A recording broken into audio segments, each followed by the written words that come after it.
Il y a des histoires qui brisent le cœur, et d'autres qui redonnent foi en la vie. Celle que vous allez découvrir est à la fois bouleversante et incroyablement inspirante. C'est l'histoire d'une femme que tout semblait condamner. Maltraitée dès l'enfance, rejetée, humiliée, elle a connu le pire. Mais contre toute attente, elle a trouvé en elle une force insoupçonnée. Aujourd'hui, elle est à la tête d'un empire, admirée dans le monde entier, et surtout, libre. Son nom résonne comme un symbole de résilience. Parce qu'elle nous rappelle que peu importe d'où l'on vient, on peut choisir où l'on va. Parce qu'elle prouve que la douleur peut devenir une source de puissance, que l'humiliation peut nourrir une ambition sans limite. Cette histoire n'est pas seulement un récit de succès, c'est un cri de victoire face à la souffrance, un exemple pour toutes celles et ceux qui traversent l'ombre. Elle vous touchera, vous choquera, mais surtout, elle vous inspirera. Dès les premières années de sa vie, elle a compris que le mot amour ne faisait pas partie de son quotidien. Née dans une maison froide, non pas par manque de chauffage, mais par l'absence de chaleur humaine, elle a grandi dans une atmosphère de peur, d'indifférence et de violence. Ses souvenirs d'enfance sont des cris, des portes qui claquent, des regards remplis de colère, des silences qui faisaient plus mal que des coups. Son père, absent ou ivre. Sa mère, présente physiquement, mais émotionnellement détruite, incapable d'aimer, souvent violente.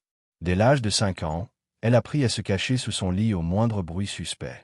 À l'école, elle portait des manches longues même en été, pour cacher les bleus. Mais le plus douloureux, ce n'étaient pas les marques sur sa peau, c'était celles sur son âme. Chaque jour était une épreuve. Elle grandissait avec l'impression d'être de trop, comme si sa simple existence dérangeait. On ne lui disait jamais qu'elle était belle, ni intelligente. Personne ne la prenait dans ses bras. Au contraire, on lui répétait qu'elle ne valait rien, qu'elle n'arriverait jamais à rien. Et, à force de l'entendre, elle a fini par le croire. Dans ce chaos quotidien, elle a appris à se taire, à ne pas pleurer parce que les larmes provoquaient plus de colère encore. Elle est devenue une enfant silencieuse, effacée, presque invisible. À l'école, elle n'avait pas d'amis. Trop timide, trop étrange, trop brisée. Et pourtant, au fond d'elle, un feu brûlait. Une étincelle fragile, mais tenace. Chaque fois qu'on lui disait qu'elle était inutile, elle murmurait intérieurement. Un jour, vous verrez. Elle ne savait pas encore comment, ni quand. Mais un instinct profond lui criait que la vie ne pouvait pas se résumer à ce cauchemar. Qu'il y avait autre chose, ailleurs. Une lumière. Une sortie. Mais avant d'y parvenir, elle allait encore traverser des tempêtes. À 12 ans, elle tenta de fuir. Elle fut rattrapée, ramenée de force. Punie. Séquestrée. Ce fut l'un des pires moments de sa vie. Et pourtant, quelque chose avait changé. Elle avait goûté, ne serait-ce qu'un instant, à l'idée de liberté. Elle savait maintenant que fuir était possible. Les années passaient, les blessures s'accumulaient. Mais elle n'a jamais complètement cédé à la haine. Même brisée, elle rêvait. Elle lisait des livres qu'on trouvait à la poubelle ou qu'elle empruntait en cachette. Des histoires de femmes fortes. Des récits de survie. Elle se nourrissait de ces vies imaginaires, comme d'un espoir. Comme d'un plan de survie. Cette enfance, elle ne l'oubliera jamais. Mais au lieu de l'effacer, elle en a fait le socle de sa renaissance. Il y a un moment dans la vie où la douleur cesse d'écraser et commence à réveiller. Pour elle, ce moment n'est pas venu avec des trompettes ou un événement spectaculaire. Il est né dans le silence d'une nuit, après une énième humiliation, après une énième gifle, un énième regard qui disait « Tu ne vaux rien ». Mais cette fois, quelque chose s'est brisé, ou plutôt, quelque chose s'est réveillé. Elle avait alors 15 ans. Ce soir-là, elle s'est regardée dans un vieux miroir fêlé. Son visage portait les marques de la violence, mais aussi une lueur nouvelle. Pour la première fois, elle ne s'est pas vue comme une victime. Elle s'est vue comme une survivante. Et ce regard a tout changé. Le déclic n'a pas été une colère explosive, mais une promesse intérieure. Plus jamais. Je ne laisserai plus personne décider de ma valeur. Ce soir-là, elle a écrit, dans un vieux cahier, une phrase simple. Je veux une autre vie. Et je vais me battre pour l'avoir. Ce fut la première fois qu'elle posait des mots sur ce feu intérieur qui la rongeait depuis l'enfance. À partir de là, son attitude a changé. Elle ne suppliait plus pour qu'on l'aime. Elle n'attendait plus qu'on la sauve. Elle allait se sauver elle-même. Bien sûr, rien ne s'est arrangé du jour au lendemain. La violence était toujours là. La peur aussi. Mais en elle, il y avait désormais une résistance, un mur invisible qui la protégeait de l'intérieur. Elle a commencé à observer, à apprendre, à chercher des opportunités là où personne ne regardait. à écouter des discours inspirants dans des bibliothèques publiques, à écrire, tous les soirs, ses rêves, ses idées, ses colères. Elle s'est mise à lire des biographies de femmes puissantes. Chaque page était une arme. Chaque mot, une graine de courage. Un jour, lors d'un atelier gratuit pour jeunes en difficulté, elle a entendu une femme entrepreneur dire une phrase qui l'a bouleversée. Votre passé n'a pas le droit de définir votre avenir. Vous êtes le seul architecte de votre vie. Cette phrase fut un électrochoc. Elle s'est dit, si elle a pu le faire, pourquoi pas moi? Dès lors, tout ce qu'elle faisait avait un but, s'instruire, apprendre, se construire. Elle économisait chaque centime, profitait de chaque occasion. Elle commençait à croire en elle, même quand personne d'autre n'y croyait. Ce déclic fut le début de sa révolution intérieure. La naissance d'une femme nouvelle. Changer de vie ne se fait pas d'un claquement de doigts. Elle le savait, mais elle ne s'attendait pas à ce que le chemin soit aussi rude. À 17 ans, elle décide de fuir définitivement. Pas de valise. Juste un petit sac, quelques vêtements, un cahier et un rêve immense. Elle quitte la maison familiale sans se retourner. Ce n'est pas la liberté qui l'attend dehors, c'est la rue. Elle dort dans des foyers d'accueil, parfois sur des bancs publics. Elle connaît la faim, le froid, l'humiliation de demander de l'aide et de se voir refuser même un regard. Mais elle tient bon. Chaque jour, elle se répète. Je souffre aujourd'hui, mais demain, je serai libre. Elle accepte tous les petits boulots qu'elle peut trouver. Serveuse, femme de ménage, garde d'enfants, souvent sous-payée, parfois maltraitée. Mais elle apprend. Elle observe les gens, les comportements, les erreurs à ne pas commettre. Et surtout, elle économise. Chaque pièce compte. Pas pour survivre, mais pour construire. Le soir, quand elle rentre de ses longues journées de travail, elle ne s'effondre pas. Elle étudie. Sur son vieux téléphone, elle regarde des vidéos de formation gratuites. Elle apprend le marketing, la gestion, la vente. Elle suit des tutoriels, lit des livres empruntés à la bibliothèque. Elle se forme seule. Elle se forge. Mais ce n'est pas qu'une question de compétence. Elle doit aussi affronter le regard des autres. Les moqueries. Les jugements. Tu ne vas jamais y arriver. Tu rêves trop grand. On la traite de folle. On se moque de ses ambitions. Mais elle a appris à transformer chaque attaque en carburant. Chaque critique est pour elle une motivation supplémentaire. Les portes se ferment. Les échecs s'enchaînent. Elle tente de lancer un petit service de livraison. Échec. Un site de bijoux fait main. Personne n'achète. Elle pleure. Elle doute. Parfois, elle pense tout abandonner. Mais une voix intérieure revient toujours.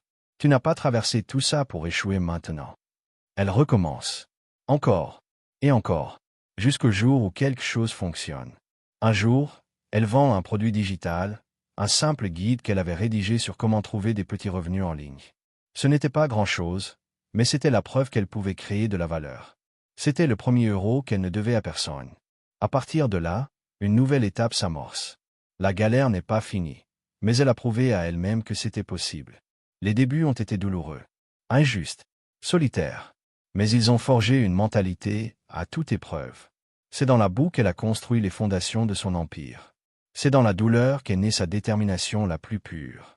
Parfois, dans les heures les plus sombres, une lueur inattendue apparaît. Pas un miracle, pas une solution magique, juste une chance.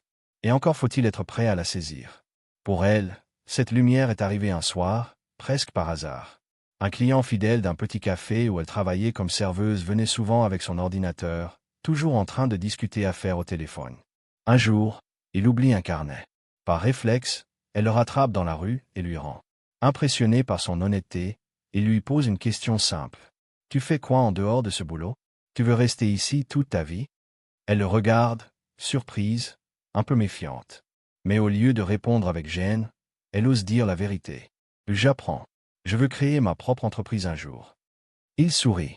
Et c'est ainsi que commence la première vraie conversation d'opportunité de sa vie. Il lui donne des conseils, lui parle de marketing digital, de stratégie de vente, lui recommande des livres et des plateformes de formation.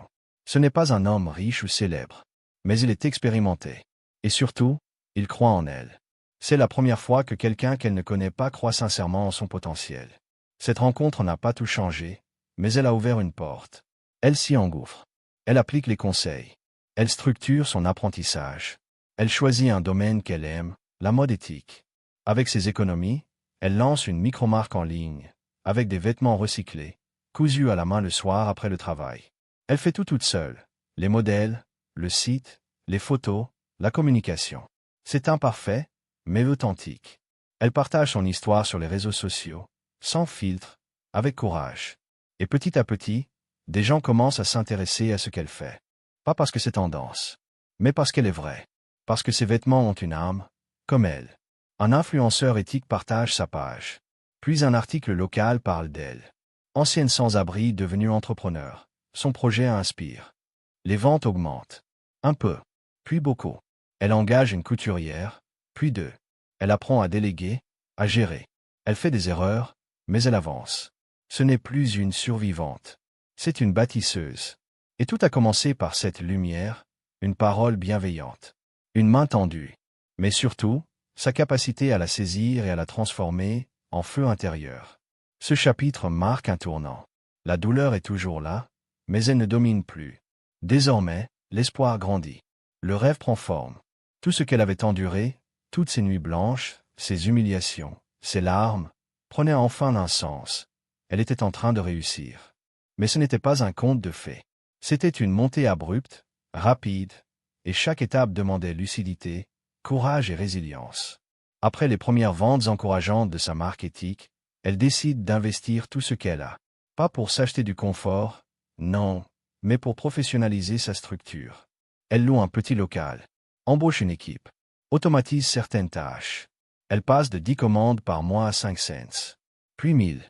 En un an, elle multiplie son chiffre d'affaires par 10. Les médias s'en emparent.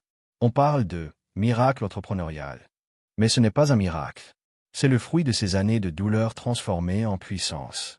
Elle commence à voyager, à parler dans des conférences. On l'invite à raconter son parcours dans des écoles, à la télévision, dans des podcasts. Mais ce n'est pas l'argent ou la célébrité qui la motive. Ce qu'elle veut, c'est laisser une trace.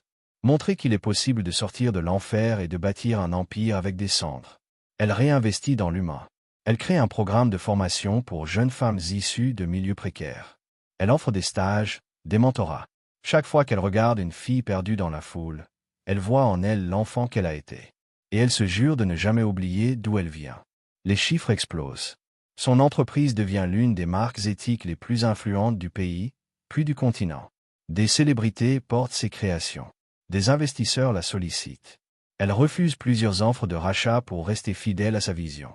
Mais le succès vient aussi avec ses tempêtes, jalousie, critiques, pression médiatique. Certains l'accusent de tricher, de mentir sur son passé. Elle encaisse et répond par le silence ou par l'action. Sa plus grande force, son authenticité. Son histoire devient virale. Une vidéo racontant son parcours dépasse les 10 millions de vues en quelques jours. Elle est invitée à TEDx. Elle monte sur scène, élégante, confiante, et dit d'une voix calme et ferme. On m'a dit que je ne valais rien. Aujourd'hui, je crée de la valeur. On m'a dit que je ne réussirais jamais. Aujourd'hui, je donne du travail à 80 personnes. Ce n'est pas de la magie. C'est de la foi. C'est de la douleur transformée. L'ascension fut fulgurante, oui. Mais elle était prête. Parce qu'elle avait été brisée. Parce qu'elle avait été oubliée. Parce qu'elle avait été sous-estimée. Et désormais, plus personne ne pouvait l'ignorer. Elle aurait pu se venger. Elle aurait pu revenir dans son ancien quartier, dans sa famille, et jeter son succès à la figure de tous ceux qui l'avaient rabaissé, humilié, ignoré. Mais elle n'en avait plus besoin. Sa plus grande revanche, c'était sa paix. Elle n'avait rien oublié. Les cris, les coups, les regards qui la transperçaient comme une honte vivante. Mais elle avait compris une vérité que peu saisissent. La vengeance, c'est encore leur accorder de l'importance. La reconstruction, c'est les effacer. Alors elle a choisi de ne pas répondre. Pas avec des mots. Pas avec du bruit. Elle a laissé son œuvre parler pour elle. Un jour, pourtant, elle est revenue discrètement dans sa ville natale. Pas en voiture de luxe. Pas entourée de caméras. Juste elle, seule, avec un manteau simple et un carnet à la main. Elle a marché dans les rues de son enfance. Elle a vu les murs défraîchis, les coins où elle avait pleuré, les bancs où elle avait dormi. Elle est même passée devant cette maison où tout avait commencé. La porte était ouverte. Elle a hésité. Et puis, elle a continué. Elle n'est pas là pour le passé.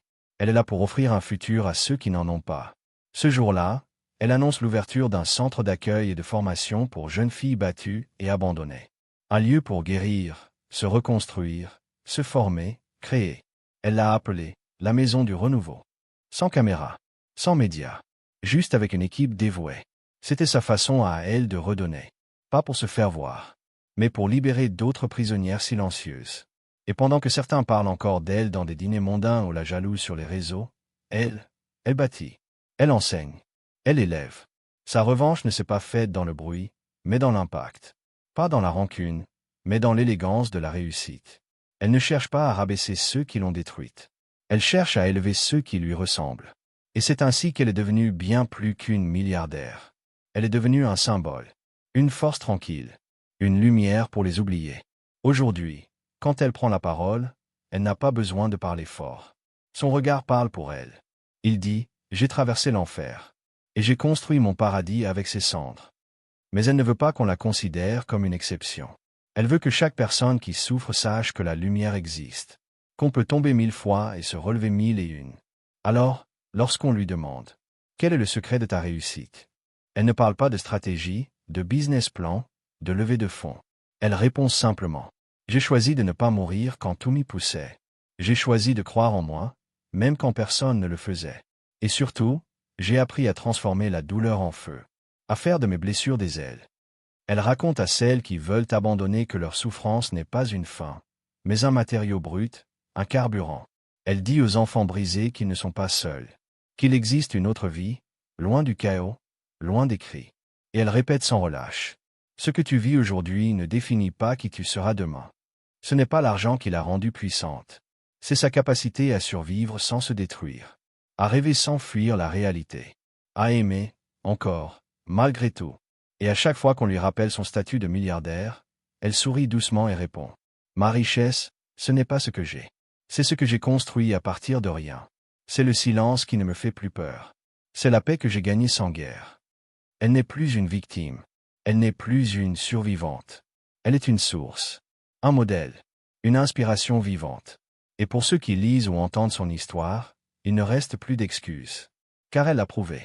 Même avec une enfance brisée, même sans aide, même dans la rue, tu peux devenir ce que tu n'as jamais vu.